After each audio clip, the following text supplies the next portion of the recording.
I want to say that, that saying, it takes a village to raise a child.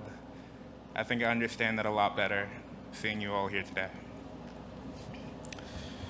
Forgive me, I've never written a commencement speech before. So naturally, I went to YouTube for help. But the speeches on YouTube took place in a reality that no longer exists. The world has changed in such a way that those changes have been written in our blood, sinew, and neurons. It's really hard to say that we made it when the sting of survivor's guilt is so fresh in some of us. To me, this year, every congratulation sounds more like, I'm sorry. I'm sorry that the normality has escaped your generation in these unprecedented times. Man, if I had $1 for every time I heard that.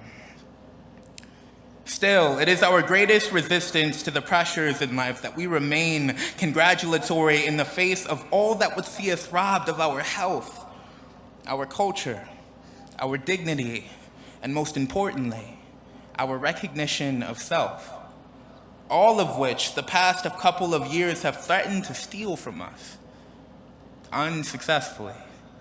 I think the smiles on all of your faces is proof of that. It has been so much harder than I believed it would be to figure out not what to say, but how to say it. That we came out on the other side of the better part of a disease-ridden nation, both physically from the effects of the ever-mutating COVID-19, and also emotionally, as we were roped into heated debates over the incessant murders of those who look like me in our news feeds.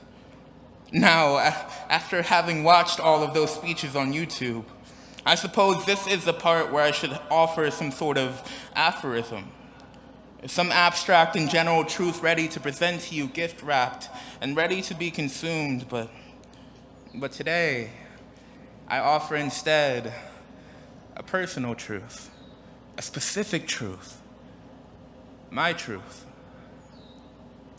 I want to share with you all the fact that I was born a black boy, which is to say that this world has not been kind to me. But the two-ness of the Negro soul, coupled with the expert assistance of a kind white society, is in and of itself truly enough to save any young black child in the trenches with the wicked, the dead, and the dying. By save, I mean reform. And by reform, I mean institutionalize, and by institutionalize, I mean parent. Are we seeing a pattern here? Parent of the minor in need, the hopelessly helpless minority forever, for better or for worse, and well, if you know anything about who I am, what I stand for, you know that there's nothing minor or low-key about me, which is to say that I may have been saved, but I was not conquered. As I said before, I was born a black boy, meaning my inheritance was amnesia, passed down from my absent father's absent father, the ability to forget so masterfully that the cycles of PTSD look more like straight lines. In the sharp words of the late great queen herself, Alice Walker, all my life I had to fight. Class of 2021, I want you to fight. Fight not for yourself, but what you believe in. Fight all the way to the best version of yourself. And don't fight to conquer. Conquest is for cowards. When you finally get there, call me. We'll go to lunch.